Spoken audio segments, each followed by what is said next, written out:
سب سے پہلی بات اللہ کے محبوب نے ارشاد فرمائی. پھر دوسری بات ارشاد فرمائی امانت میں خیانت نہیں کرو گے.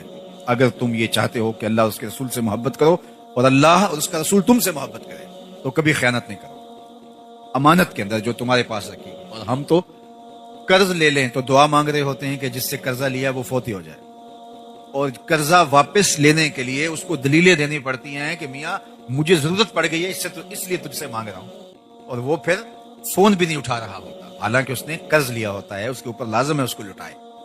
لیکن ہم لوگوں سے لیا ہوا قرضہ ہڑپ کر جاتے ہیں, لوگوں کی جائیدادوں پہ قبضہ کر جاتے ہیں, لوگوں کی زمینوں پہ قبضہ کر جاتے ہیں, دیوار رکھتے ہوئے ہمسائے کا کہ 2 انچ دبا لینا فن سمجھتے ہیں, جبکہ کسی نے ایک بالشت برابر کسی کی زمین ہتھیائی.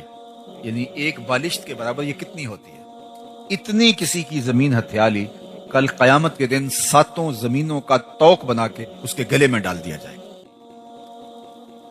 آج ہم اگر کسی سے خیانت کرتے ہیں, کسی کا مال دبا لیتے ہیں, کسی کی امانت ہڑپ کر جاتے ہیں, تو آج وہ سول کورٹ میں چلا جاتا ہے, سیشن کورٹ میں چلا جاتا ہے, ہائی کورٹ میں چلا جاتا ہے, سپریم کورٹ میں چلا جاتا ہے, سنوائی نہیں ہوتی مظلوم کی, اور وہ طاقتور ہے, پیسے دے کے, مال دے کے, وہ رشوت دے کے, اثر و رسوخ کے ذریعے سے, سفارش کے ذریعے سے جیت جاتا ہے. تو کیا کام ختم ہو جائے گا؟ نہیں. اللہ نے ایک عدالت رکھی ہوئی ہے جو سب سے آخر میں لگے گی. وہاں ایک ایک چیز کا فیصلہ ہونا ہے. وہاں ترازو کے دونوں پرڑے صحیح صحیح تولتے ہیں. وہاں کسی کی سفارش نہیں چلتی, اور نہ ہی کوئی مکر و فریب سے, دجل و تلبیس سے تگڑا وکیل کر کے اس کے ذریعے سے جو ہے وہ دھوکہ کر سکتا ہے, وہ دن آنے والا ہے. اور اس وقت سکہ رائج الوقت کیا ہوگا. آج تو کسی کا کوئی ہم حق مار لیں تو پیسے دے کے جان چھڑا لیتے ہیں. قیامت کے دن تو پیسہ کسی کے پاس نہیں ہوگا, سارے پیسے یہاں چھوڑ جائیں گے. قیامت کے دن ساری زمینیں دولتیں یہاں چھوڑ جائیں گے, خزانے مال مویشی سب یہاں چھوڑ جائیں گے. وہاں تو کچھ بھی نہیں ہوگا ہمارے ہاتھ میں. کیا ہوگا وہاں؟ سکہ رائج الوقت اعمال ہوں گے. اگر کسی نے کسی کا حق غصب کیا ہوگا تو اس کے بدلے کے اندر چھٹنے کے لیے اس کو اپنے عمل دینے پڑیں گے, اور اگر عمل دے کے بھی جان نہ چھوٹتی ہوئی تو اس کے گناہ لینے پڑیں گے. اور اگر کسی نے کسی کے 3 پیسے دبائے, 3 روپے نہیں 3 پیسے دبائے, اس کے عوض میں اس کو 700 نمازیں جو جماعت کے ساتھ پڑھی ہیں وہ دینی پڑیں گے. صرف 3 پیسوں کے عوض 700 نمازیں عمل کی اس کے بدلے میں دینی پڑیں گی, تب وہ 3 پیسوں کا حساب برابر ہوگا. اور جو لاکھوں دبا چکا ہے, میں تو حساب کر رہا تھا ایک دن کہ اگر 2-3 ہزار روپے بھی اگر کسی نے دبا لیے تو ساری زندگی کے عمل, نمازیں, حج, عمرے سب کچھ چلا جائے گا. تو سب سے پہلے ہمیں اپنی آخرت کو صاف کرنا ہوگا اور اپنے انجام اور معال کار کی بہتری کے لیے کوشش اور محنت کرنی ہوگی. یہ زندگی بڑی تیزی کے ساتھ گزر رہی ہے, اور میں اور آپ لمحہ لمحہ موت کے قریب ہو رہے ہیں, تو کہیں مغالطے میں نہ رہیے گا. آج ایک بندہ ساری زندگی رشوت لیتا ہے, مال لوٹتا ہے, اور لوگوں کی جیبوں پہ نظر رکھ کے لوگوں کو بلیک میل کرتا ہے, اور ریٹائرمنٹ کے بعد وہ ٹوپی پہن کے پہلی صف میں آ کے بیٹھ جاتا ہے. اللہ اس کے سجدے قبول کر لے, مجھے کیا اعتراض ہے. لیکن جو لوگوں کو دیے گئے چکر ہیں, لوگوں کا لوٹا ہوا مال ہے, وہ بہر صورت اس کو ادا کرنا پڑے گا. یہاں نہیں اگر کرتا تو قیامت کے دن اس کو بہر صورت ادا کرنا پڑے گا. وہ دن آنے والا ہے, ثم لتسألن یومئذ عن النعیم. اس دن ایک ایک نعمت کے بارے میں پوچھا جائے گا اور ایک ایک چیز کا سوال ہوگا. تو قبل اس سے کہ وہ وقت آئے کوئی حجت باقی نہ رہے, مجھے اور آپ کو اپنے اعمال کی جواب دہی کے لیے تیار ہونا چاہیے. دیکھو, امانتوں کو واپس کرنا, اور وہ کوئی ٹھوس چیز ہو, پیسے ہوں, مال ہو, مویشی ہوں, وہ تو بڑی بات ہے. ہمارا دین تو اتنا حساس ہے کہ اگر تم سے کوئی بات کر رہا ہو اور بات کرتے کرتے وہ دائیں بائیں دیکھے تو فرمایا گیا کہ یہ بات تمہارے اوپر لازم ہے کہ امانت ہے, اس کو تم کسی کے آگے بیان نہیں کرو گے. اس لیے کہ بات کرتے ہوئے اس نے دائیں بائیں دیکھا تھا, اس لیے وہ چاہ رہا تھا کہ میری بات کسی تک نہ پہنچے. اب تمہارے سینے میں امانت بن کے ساری زندگی رہنی چاہیے. تو جو دین اتنا حساس ہے کہ باتوں کی, امانتوں کے اندر بھی خیانت نہ ہو, تو کوئی کسی کا مال ہتھیا لے اور خیانت کرے تو ہمارا دین کیسے اس کو گوارا کر سکتا ہے. اور آخری بات جو اللہ کے محبوب نے ارشاد فرمائی وہ یہ تھی کہ تمہاری ہمسائیگی میں کوئی آبسے تو حق مجاورت ادا کرو گے, ہمسایوں کے حق ادا کرو. ہمسائے کے حقوق کے بارے میں فرمایا کہ مجھے اس قدر تاکید کی گئی. اللہ کے پیارے محبوب صلی اللہ علیہ وآلہ وسلم ارشاد فرماتے ہیں, مجھے ہمسایوں کے حقوق کے حوالے سے اس قدر تاکید کی گئی کہ مجھے لگا کہیں وراثت میں حقدار نہ ٹھہرا دیا جائے. اس قدر تاکیدات فرمائی گئی. اللہ اکبر. اور قیامت کے دن سب سے پہلے جو شکایت لے کے حاضر ہوگا وہ ہمسایہ ہوگا. اس نے مجھے دکھ دیا تھا, ہمسائیگی کا خیال نہیں رکھا. سب سے پہلے جو پیش ہوگا شکایت لے کر وہ ہمسایہ ہوگا۔ تو یہ مجھے اور آپ کو دیکھنا چاہیے، اور یہ بات ذہن میں رکھیے گا، ہمسایہ وہ نہیں ہے جس کا دروازہ آپ کے دروازے کے سامنے ہے، جس کی دیوار آپ کی دیوار کے ساتھ لگتی ہے، صرف وہی ہمسایہ نہیں، 40 گھروں تک ہمسائیگی ہوتی ہے۔ تو آپ کے طرف میں جو 40 گھر ہیں وہ ہمسائے ہوتے ہیں۔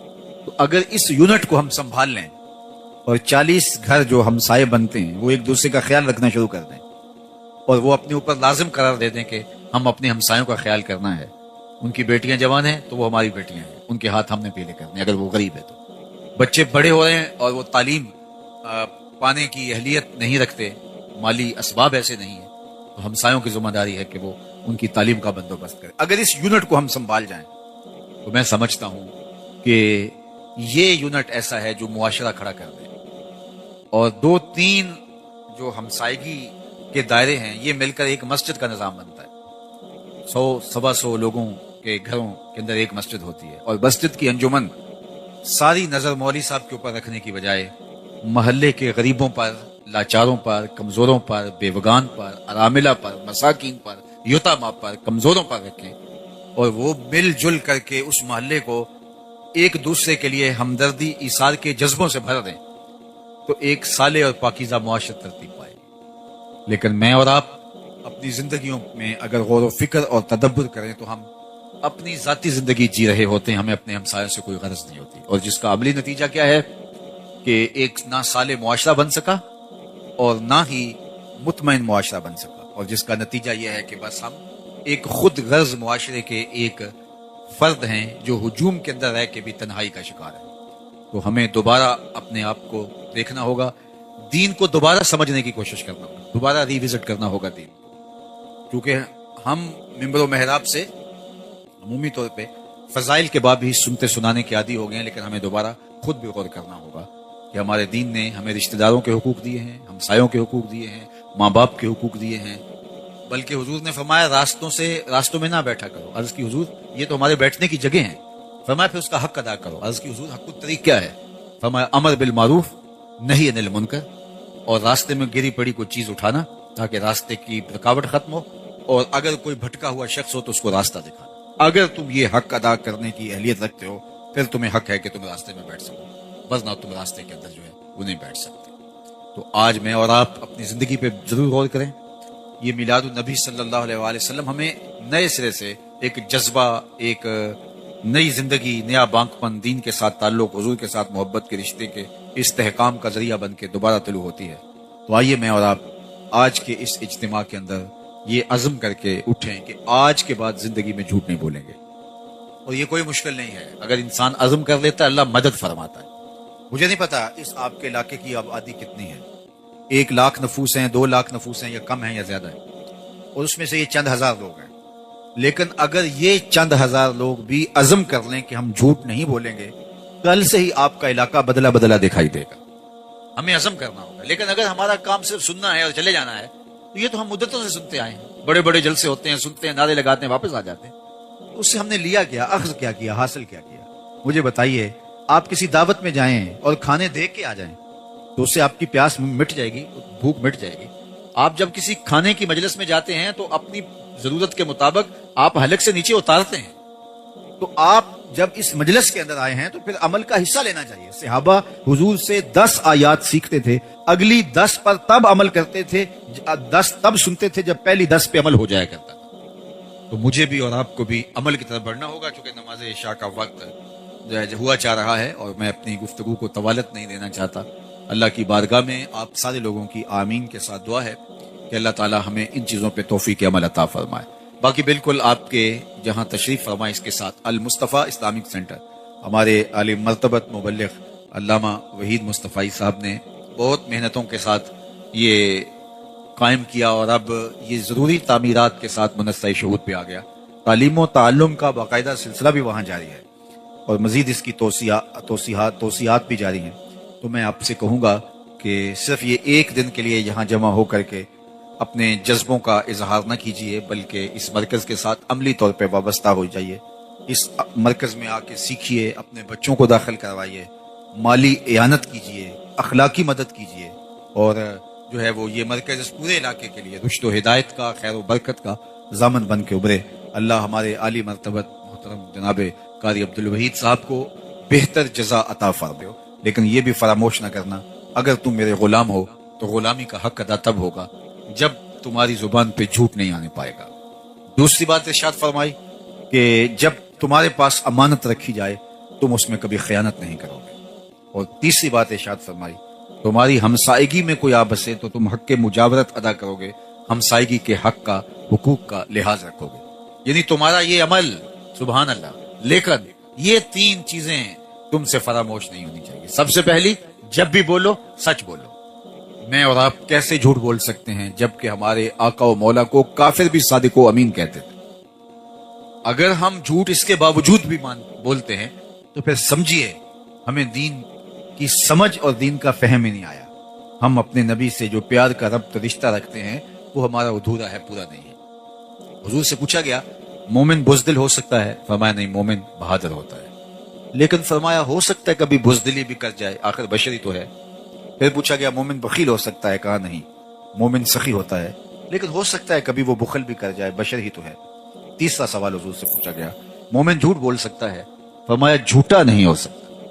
یہ طے ہے کہ مومن ہو اور جھوٹا ہو یہ نہیں ہو سکتا۔ تو سچ بول کے آپ تکلیف بھی اٹھا لیں، سچ بول کے اس کی کوئی آپ کو قیمت بھی دینی پڑے، سچ بول کے آپ نقصان بھی اٹھا لیں، لیکن آپ کے دل کو قرار نصیب ہوگا۔ جھوٹ بول کے کوئی فائدہ لے لیں، جھوٹ بول کے کسی کو دھوکہ دے دیں، جھوٹ بول کے پیسہ کما لیں، لیکن آپ کے دل کی بے قراری ختم نہیں ہوگی۔ الصدق طمانینہ والکذب ریبہ، ہمارا صدق طمانیت قلب کا سبب ہے، اور جھوٹ جو ہے وہ آپ کو بے چین رکھے گا۔ اس لیے میری اور آپ کی زندگی میں اگر سچ اتر آتا ہے تو مطمئن زندگی ہمیں نصیب ہو جاتی ہے، اور سچ سے باقی راستے کھلتے ہیں۔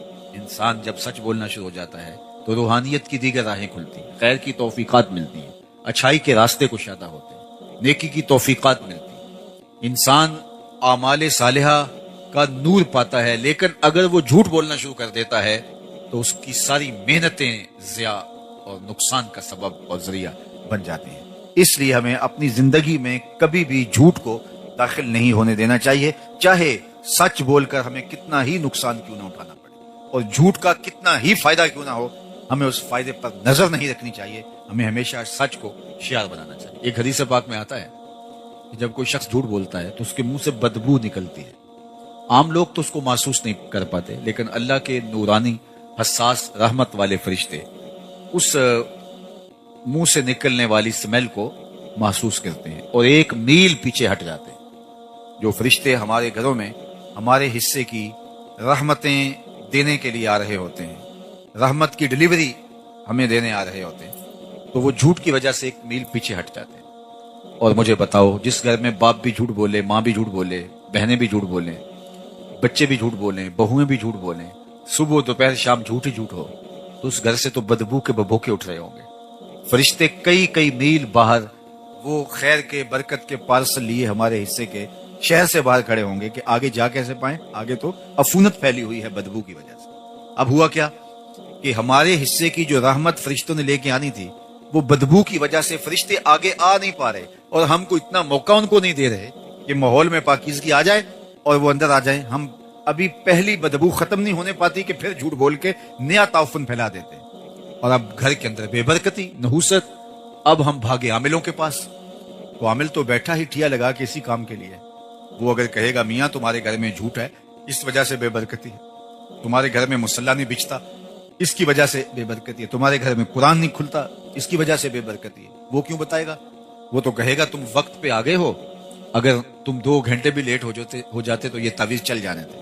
اب اتنے منگل، اتنے اتوار، اتنے بدھ، اتنی جمعرات آپ کو میرے پاس آنا پڑے گا۔